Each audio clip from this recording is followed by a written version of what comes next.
I am going to give you the blueprint of how to find your first wholesale deal in 2 weeks. Now, even though you might not find a deal in 2 weeks, you'll at least understand the process of how to actually get your first real estate wholesale deal. And if you're new to this channel, my name's Justin, you're wrong. I've coached hundreds of students to help them make money in real estate. But the steps are very simple. I'm gonna keep it to 3 steps to keep it super simple. Now, although the steps are simple, there's a lot to go behind these steps. And really, step number 1, you really have to identify what market you're even seeking. And this is huge. Now, a lot of people actually tend to start in their home market, like their own backyard. So wherever you live, ask yourself, could you see yourself investing in your market? Now, in terms of a good market, what a good market is, there's a lot of different factors. Let's start with the first one, for example. The first factor of what a good market is the population size, like how many people are actually in this city. And in my opinion, the best places for real estate investing in general, or wholesaling as well, are populations or cities with populations with at least 100,000 people. Now, that's like baseline. Probably the best markets are the population cities where you have at least 500,000 people. And the reason for that is because you want to know that the market has a lot of buyers, a lot of sellers at any given time. Whereas if you're looking at a really tiny market, let's say you're looking at a city with 10,000 people in it.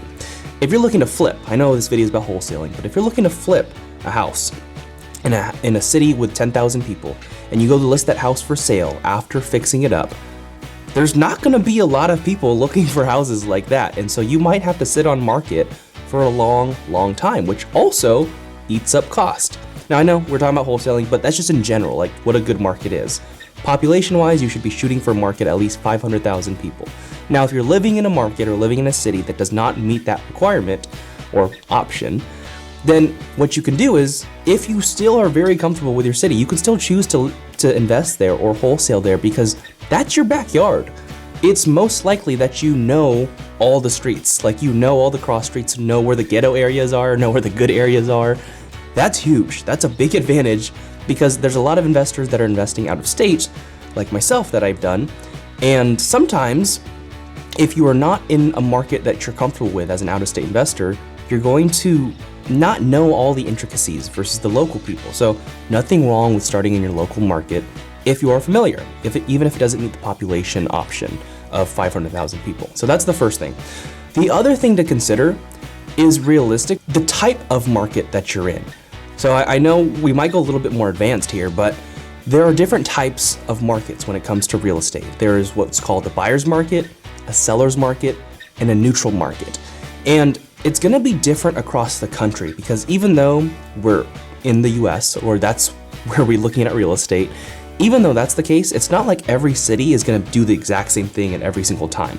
There's gonna be some markets where we call like hot markets, or there's gonna be some markets that are gonna be in downward trending markets, like recessionary periods. It's just how it works. Real estate's a very cyclical business. And in terms of the best markets to go to, here's kind of a brief rundown.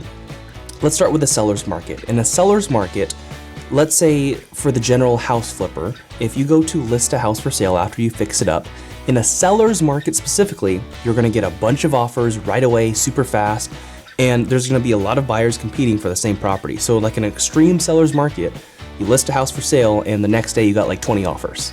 People wanting to buy your house, and as a seller, you're probably like, cool, like if you don't wanna buy it, this next person will buy it. That's a seller's market because what's happening in a seller's market is there's a lot of buyers and there's not a lot of housing inventory. So there's not a lot of houses for sale, but there's a ton of buyers. So there's a ton of buyers competing for a tiny amount of houses, which means that the sellers have the power because whoever, they can sell to whoever they want essentially. So that's a seller's market. In a buyer's market, it's the complete opposite. So in a buyer's market, like a really good or hard buyer's market, as a seller, if you list a house for sale and you try to see, okay, who wants to buy this house? Now there's not a lot of buyers, but there's a ton of houses on market. There's a ton of sellers. And because of that, when you go to list a house for sale, it probably will sit a lot longer on the market. You probably won't get as much as you like because there's just not as many buyers looking. And you're probably gonna have to do a lot of concessions or like give away a lot of things, like maybe pay for buyer's closing cost or other things like that. And so, there are more technical definitions, but I'm trying to explain it in the easiest way possible. So it's like seller's buyer's market, and there's a neutral market where there's like that in between, a healthy market technically. And for the math nerds out there, like if you're trying to figure out like, okay, like, how do you even know what kind of market that we're in? And the easiest way to understand is you have to be able to understand inventory or market inventory for whatever city you're in. And the way to calculate market inventory for like essentially how many houses are on the market and how, like the easiest definition for inventory is if in a certain market, if no other houses were listed for sale, how long would it take for all the active listings to exhaust? Like how long would it take for them all to sell, assuming no other houses were added to the market? And the way you calculate that is you essentially take all the active listings that you have in that market and you divide that number by the number of total homes that have sold in the past month. And it's gonna tell you, okay, look, if no other houses sell, or if no other houses are listed on market, then we have 5 months of inventory. So basically all the houses will sell. There's gonna be no more houses left in 5 months if nothing else is listed.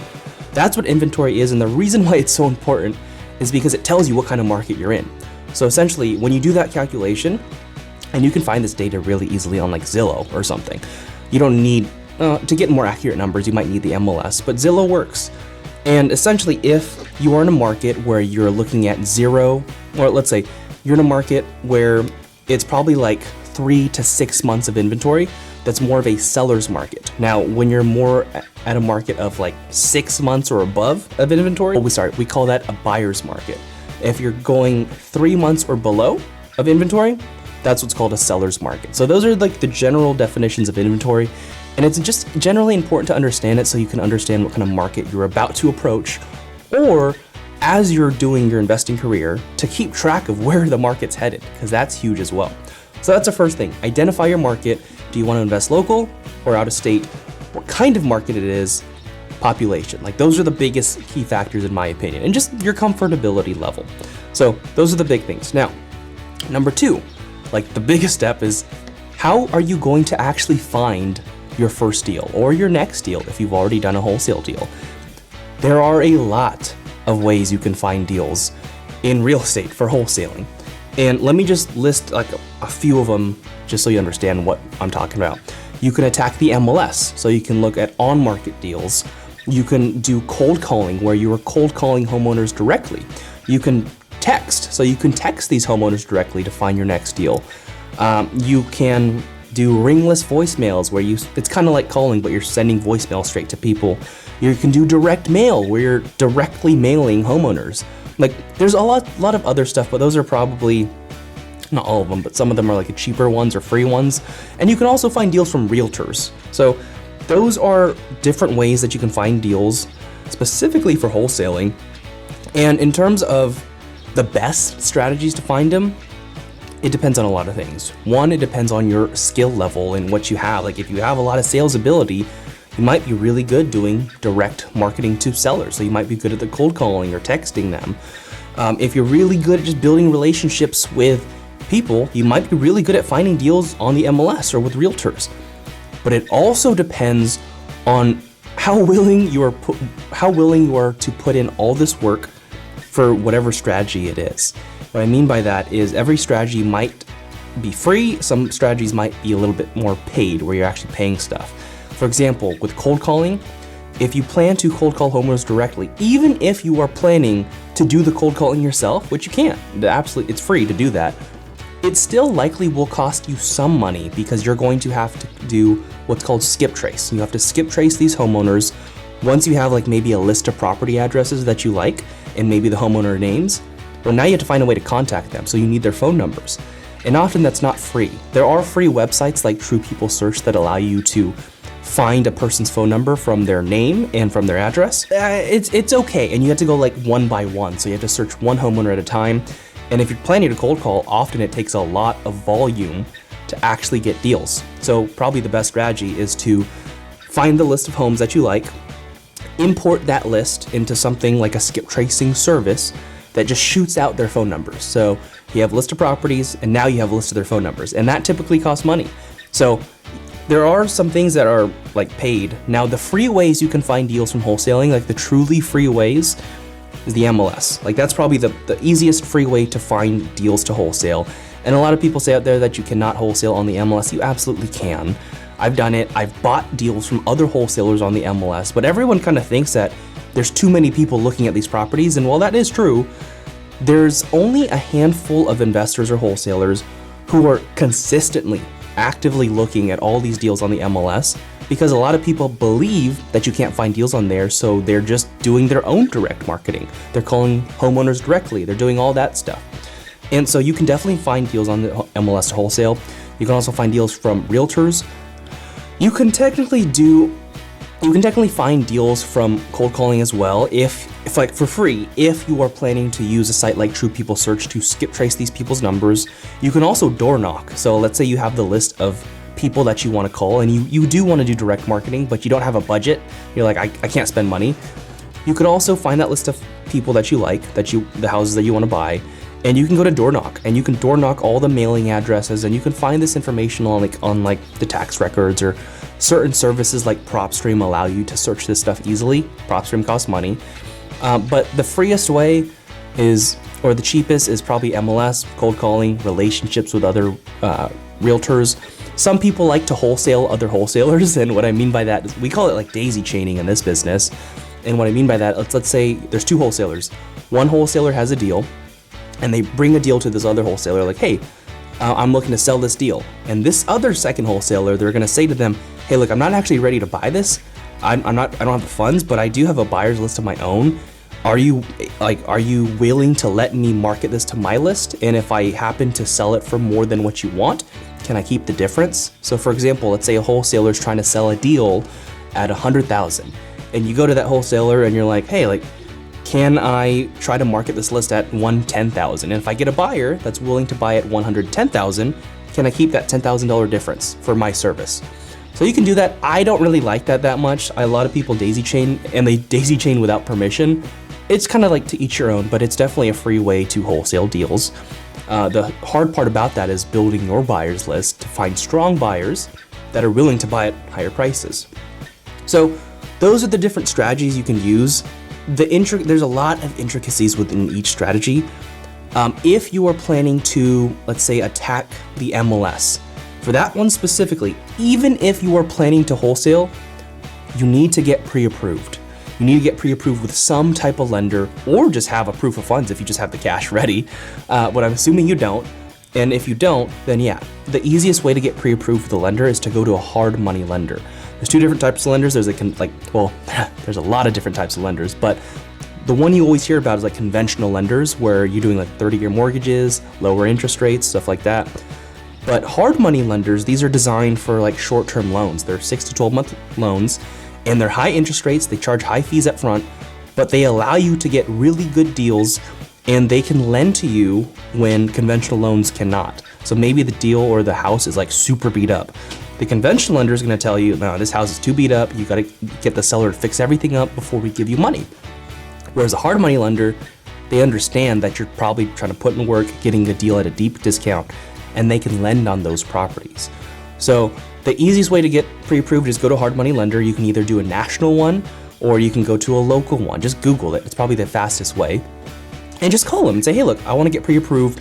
Now, this is where the ethical thing becomes weird, and it's up to your discretion. But if you're planning to wholesale, and your sole intention is to wholesale, and you want to do it on the MLS, you still need a pre-approval letter or some type of proof of funds. And if you go to a hard money lender or any lender and you're like, hey, I'm planning to wholesale this, I'm not actually planning to buy this thing, they're not going to write you a pre-approval letter.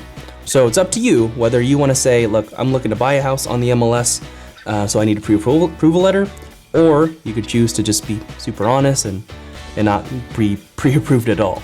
Now, what I do, because I do buy a lot of deals, I go to the hard money lenders and I tell them, look, I'm looking to buy, because I might. Like, a lot of my deals I do buy, but some I plan to wholesale. So for me, at my comfort level, I'm very comfortable saying, look, I need a pre-approval because I'm looking to buy. And I would recommend for you to do the same. Like if you are planning to wholesale deals, you're not just a wholesaler. I'll just say that right here. You're a real estate investor if you're planning to get into this thing. Because what real estate investors do, we choose whatever option or exit strategy is best for us at that given moment. So for me, or for you, let's say you do get a deal locked up, and you're now, even though you want to wholesale, you have to weigh all the options. Weigh the option of like, oh, if I wholesale, I'll make, I don't know, 20K. If I flip it, I think I can make 40K. If I do an Airbnb, I might make $500 a month. If I do a long-term rental, I might make $200 a month. Like, you have to weigh all the options and then you choose from there. So then if you think of it that way, you shouldn't feel as guilty telling a hard money lender, if you want, that you're not, like, that you're looking to buy a property, even when your main strategy is to wholesale. So that's like the big thing about the MLS, get pre-approved or a pre-approval letter.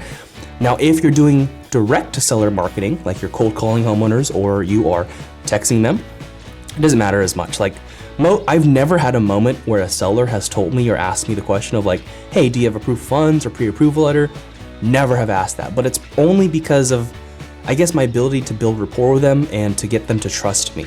So if you are bad at that, then you might get a couple to be like, hey, do you have a pre-approval or like a proof of funds? Like, how can I know that you're actually gonna buy? Or if you're super young, they might not believe it. And then in that case, you might just kind of lean on, hey, like my partner is gonna be the one to buy if you're looking to wholesale. So that's the thing about like strategies. So hopefully by now you understand you gotta pick your market and you gotta pick how you are going to find your first deal. So that's called your marketing strategy. Third part, and this is the easiest part, just start making calls. So whatever strategy you chose, it's going to involve some type of reach out, whether it's to a realtor or a homeowner or someone else, I don't know. But if that's the case, you just have to start. You gotta pick up the phone and you make your first call. And don't expect to get your first deal from that first call. For me, believe it or not, it took like, I think, well, not my first deal, my first wholesale deal, it took me about 500 cold calls to get my first deal, but I also did a lot of door knocking, so probably like less than 500 door knocks, but 500 calls. It was a very targeted list. I was going after tax delinquent people who did not pay their property taxes and were about to lose their homes. I was going after a specific niche of people. It took me 500 calls, but I don't want you to think, oh, it's only gonna take me 500. It's probably gonna take you a lot more, because my next deal that I found after that one took thousands and maybe tens of thousands of calls. It took a lot of calls to get that next deal. So just stick with it. I promise you it's all worth it in the end. I really hope you enjoy this video. I hope this video has helped you, or this podcast, whatever you're listening to. And if it has, I want you to click on the link in the description below for a free strategy session. Otherwise,